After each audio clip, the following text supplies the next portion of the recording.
Krishna, His name, His form, His activities, His qualities, we cannot understand with this blunt material sense. It is not possible. Athasya Krishna namadi na bhave grayam indriya. Then we have got this only possession, indriyas, how it shall understand. Sevanmukhi jivadu. If you engage your senses in the service of the Lord, sameva spuratas, then Krishna will reveal to you the hereafter. This word is very significant. Sevanmukhi jivadu. Jiva means tongue. If you simply engage your tongue in the service of the Lord, you will graduate. How to engage the tongue? It is not said that if you see or if you touch, if you smell, no.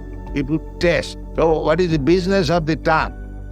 The business of the tongue, that we can taste nice foodstuff and we can vibrate. Do these two jobs. Vibrate with your tongue, Hare Krishna, and take as much as possible, and you become a devotee. Thank you very much.